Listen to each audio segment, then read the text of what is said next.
ዛሬ እነዚህን 8 የህልም ፍቺዎችን ይዤላችሁ መጥቻለሁ። የመጀመሪያው የበሰለ ስጋ ስታዩ፣ ሁለተኛው እንጀራ መጋገር ስታዩ፣ ሶስተኛ ቤት ስትቀይሩ ብዙ ጊዜ ልታዩ ትችላላችሁ። አራተኛ መለከት ሲነፋ ስታዩ፣ አምስተኛ በብዙ ወታደር ታጅባችሁ በብዙ ጥበቃ ስትንቀሳቀሱ፣ ስድስተኛ ወርቅ በህልሞቻችሁ ስታዩ፣ ሰባተኛ ገላ ሻወር ስትታጠቡ ካያችሁ፣ ስምንተኛ መጋረጃ ሲቀደድ በህልም ካያችሁ ጌታ እግዚአብሔር ለህይወታችሁ እየተናገረ ፍንጭ እየሰጠ ያለ መልእክት አለ። ይህንን ቪዲዮ ስትጀምሩ ላይክ በማድረግ ኮመንት እያደረጋችሁ ሰብስክራይብ እና የደውል ምልክቷን እንድትጫኑ ጠይቃችኋለሁ። አሁን ወደ ህልሙና ፍቺው እንሄዳለን።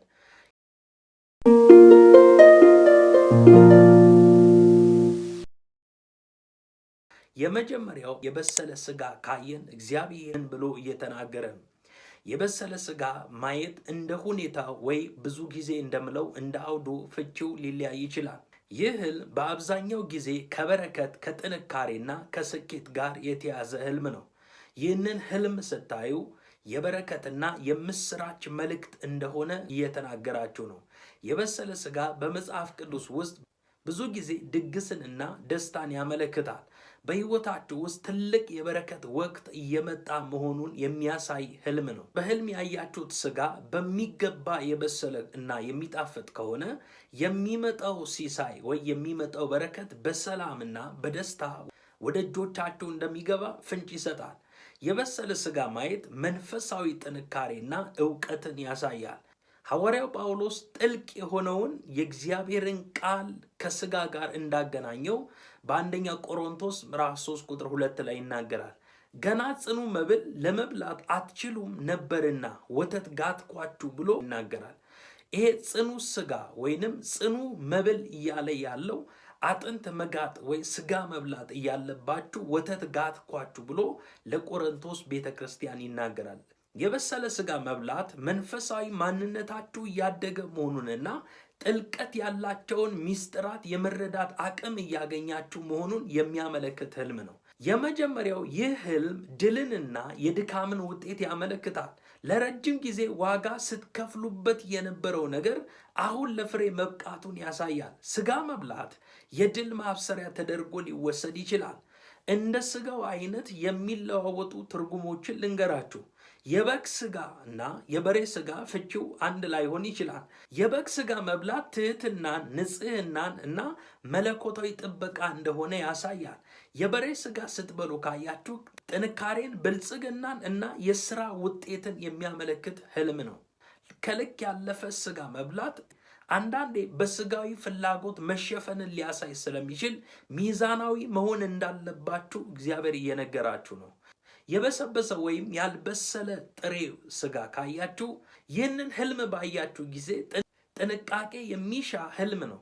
በህይወታችሁ ውስጥ ግልጽ ያልሆኑ ነገሮች ወይም የጠላት ውጊያ ሊኖር ስለሚችል በጸሎት መነሳት እንዳለባችሁ ፍንጭ የሚሰጥ ነው።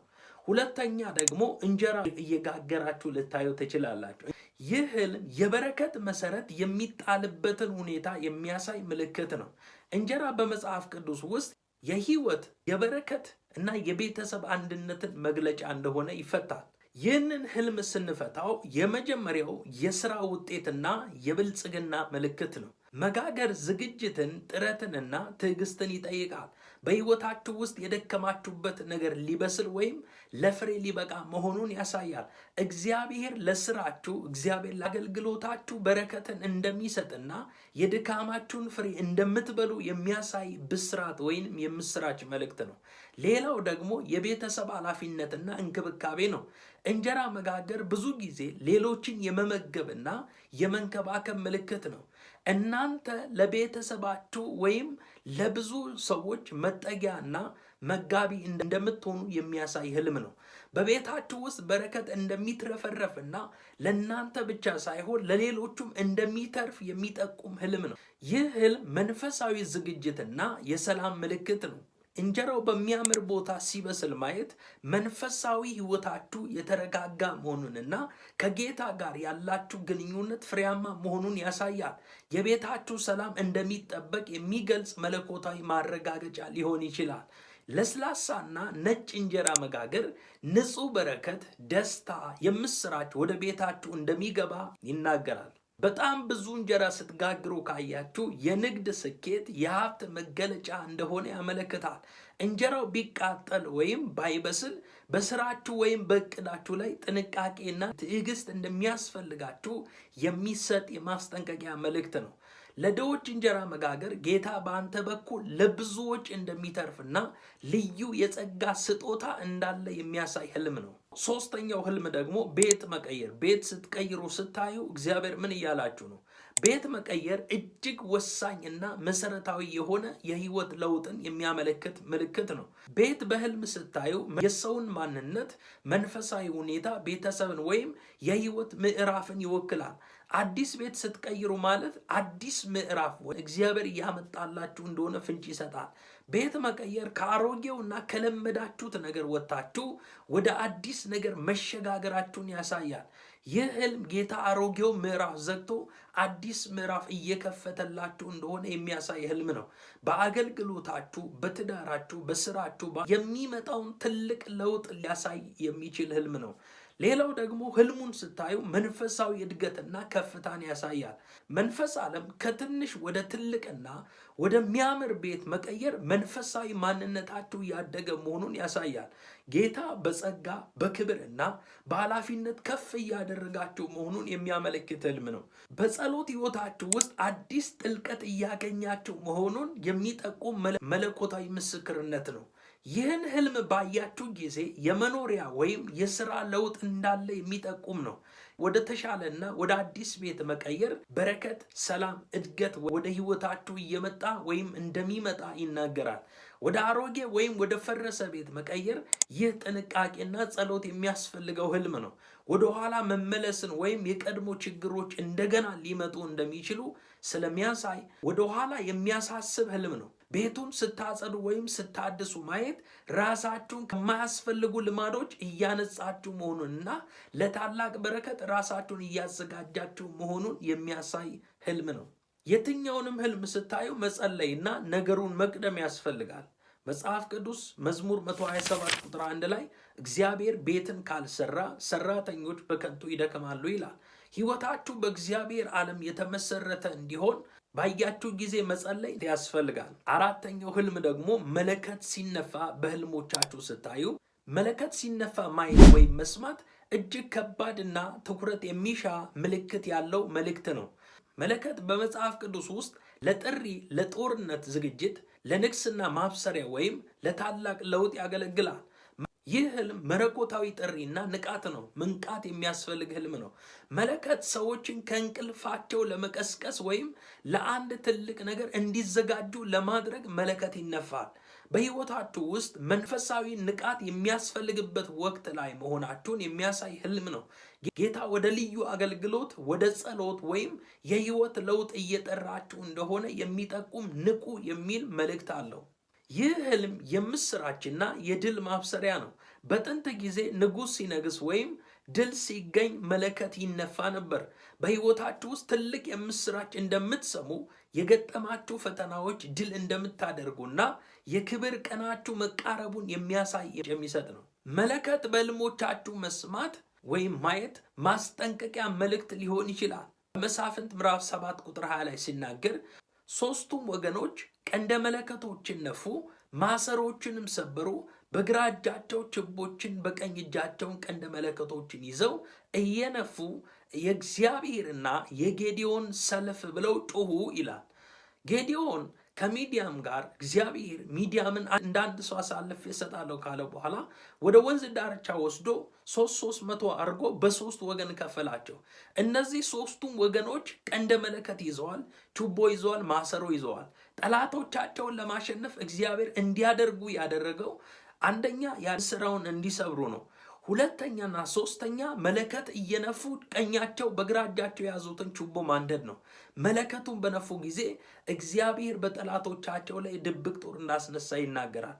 በህይወታችሁ፣ በቤተሰቦቻችሁ ወይ በስራችሁ ዙሪያ ሊመጣ የሚችልን ፈተናዎች አስቀድማችሁ እንድታውቁ በጸሎት እንድትከላከሉ የሚሰጥ መለኮታዊ ቅድመ ማስጠንቀቂያ ሊሆን ይችላል። ኃይለኛና አስፈሪ ድምፅ መስማት አፋጣኝ ውሳኔ ወይም ንስሐ የሚያስፈልገው ትልቅ ለውጥ መኖሩን ያሳያል። ደስ የሚልና የሰላም ድምፅ ከሰማችሁ መለኮታዊ ጥበቃና ሰላም በቤታችሁ ላይ እንደሚሰፍር የሚያረጋግጥ ህልም ነው። መለከቱን እናንተ ስትነፉ ማየት ለሌሎች ሰዎች መሪ፣ አስተማሪ ወይም መካሪ እንድትሆኑ ድምፃችሁ ተሰሚነት እንደሚኖረው የሚያሳይ ህልም ነው። በሰማይ ላይ መለከት ሲነፋ ማየት ዓለም አቀፋዊ የሆነ ወይም ትልቅ መንፈሳዊ ለውጥ የሚያመለክት ሁል ጊዜ ዝግጁ መሆን እንዳለባችሁ ያሳያል። ብዙ ጊዜ መለከት የሚለውን ድምፅ ስንሰማ ከመጽሐፍ ቅዱስ ኢየሱስ በመለከት ድምፅ በመላእክት አለቃ ታጅቦ እንደሚመጣ መጽሐፍ ቅዱስ ይናገራል። መለከት እንድንዘጋጅና ወይንም ተዘጋጅተን ከሆነ ፈጣን የሆነ ምላሽ እንድንሰጥ ፍንጭ የሚያሳይ ምልክት ነው። አምስተኛ ደግሞ በብዙ ወታደር ስትታጀቡ ወይም በብዙ ጥበቃ ውስጥ ካላችሁ እግዚአብሔር እየተናገራችሁ ያለው መልእክት አለ።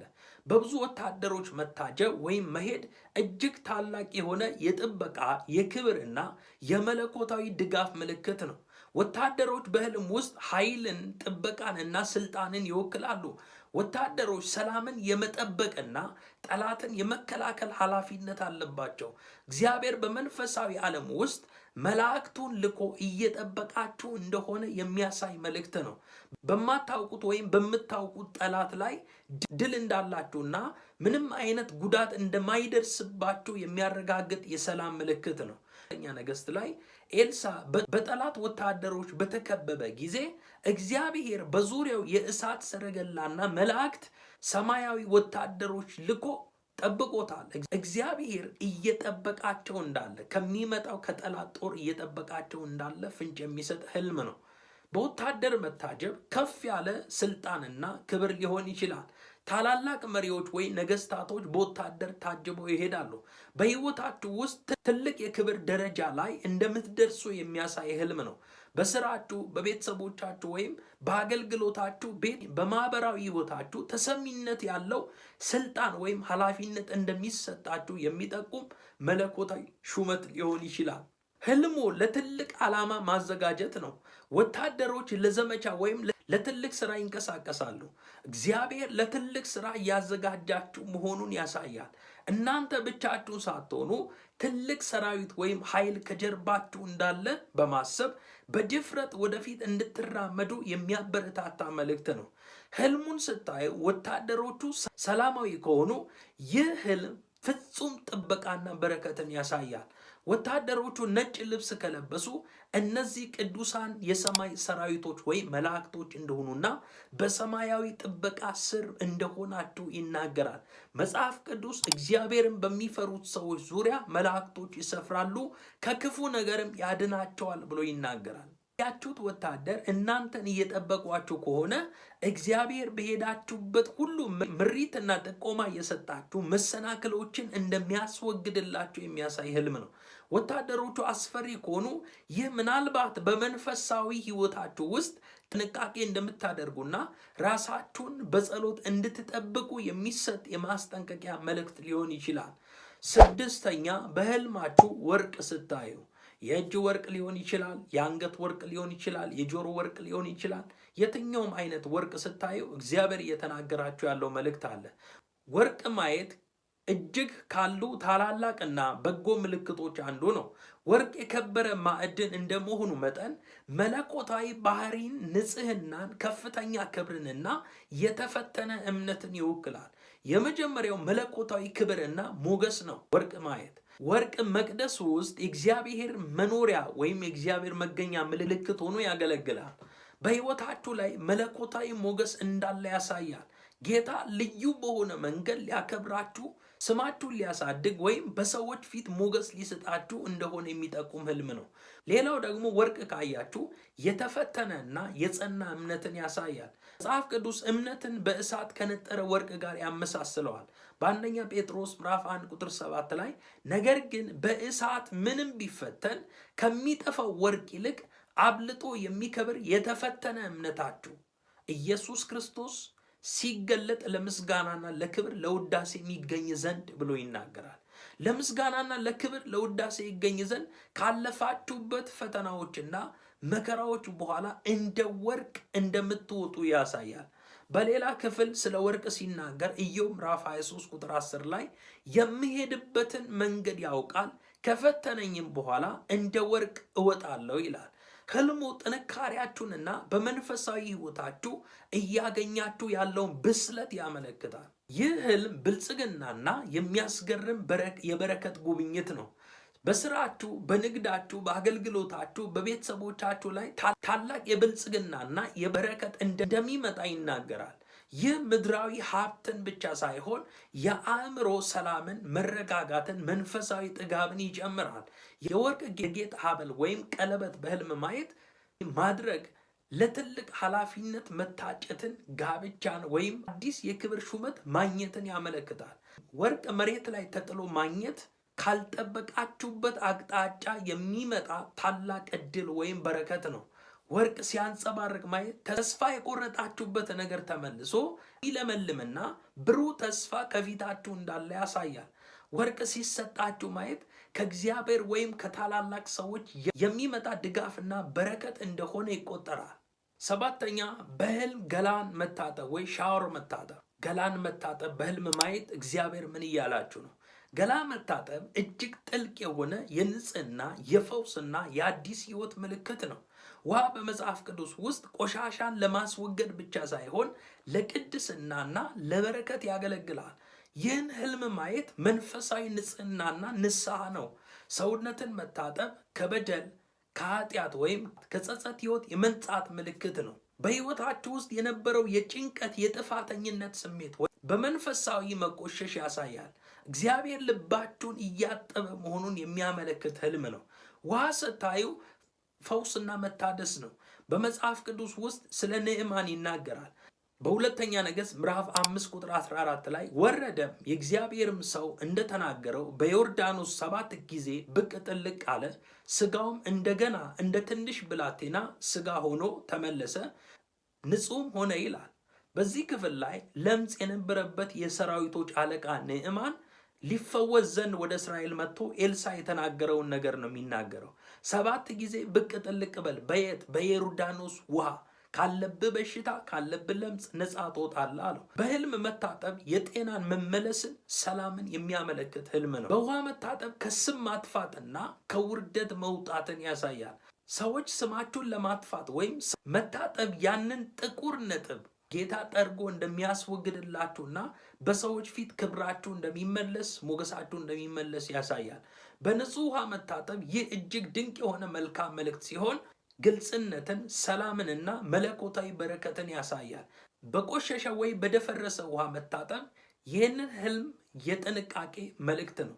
ግራ መጋባት ወይም ያልተጠበቀ ችግር ሊኖር ስለሚችል በጸሎት መበርታት እንዳለባችሁ ይጠቁማል። በሰው ፊት መታጠብ ለብቻ ካልሆነ በህይወታችሁ ውስጥ አንዳንድ ሚስጥራቶች ሊገለጡ እንደሚችሉና በማንኛውም ነገር ላይ ጥንቃቄ ማድረግ እንዳለባችሁ ያሳስባል። ሌላ ሰው ስታጥቡ ስታዩ ለሌላ ሰው እርዳታ ወይም ምክር ወይም የሰላም መንገድ መካሪ ወይም መንገድ የምታሳዩ እንደምትሆኑ ይጠቁማል። ስምንተኛውና የመጨረሻው በህልሞቻችሁ መጋረጃ ስታዩ መጋረጃ ሲቀደድ በህልም ማየት። መጋረጃ ሲቀደድ ማየት እጅግ ጥልቅና ሚስጥራዊ ትርጉም ያለው ምልክት ነው። መጋረጃ በመጽሐፍ ቅዱስ ውስጥ በሰውና በእግዚአብሔር መካከል ያለውን ድልድይ ወይም ያለውን ከልካይ ሚስጥርን ወይም ጥበቃን ያመለክታል። መጋረጃ በመጽሐፍ ቅዱስ ውስጥ በሰውና በእግዚአብሔር መካከል ያለን ከልካይ ሚስጥር ወይም ጥበቃን ያመለክታል።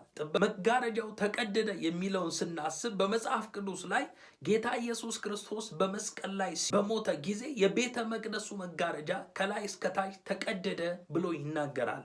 በማቴዎስ ምዕራፍ 27 ቁጥር 51 እነሆም የቤተ መቅደሱ መጋረጃ ከላይ እስከታች ከሁለት ተቀደደ፣ ምድርም ተናወጠች፣ አለቶችም ተሰነጠቁ ብሎ ይናገራል።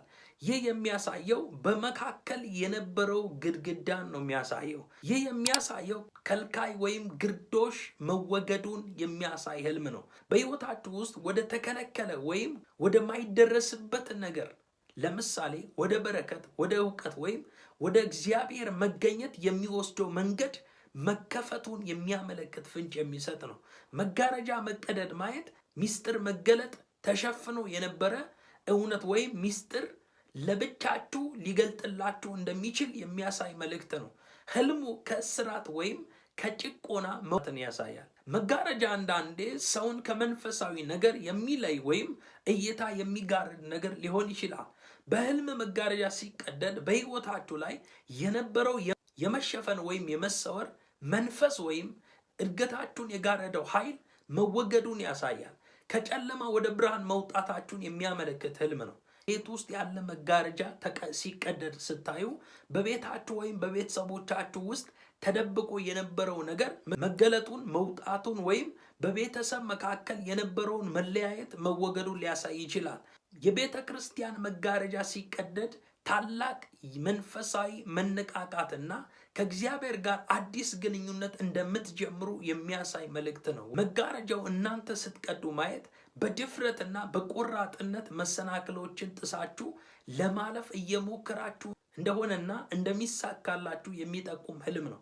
የእግዚአብሔር ጸጋ ይብዛላችሁ። ቪዲዮን ላይክ አድርጉ። ላይክ ሳታደርጉ እንዳታልፉ። ኮመንት ላይ አስተያየታችሁን አስቀምጡ። ሰብስክራይብ እና የደውል ምልክቷን ተጫኑ። ሻሎም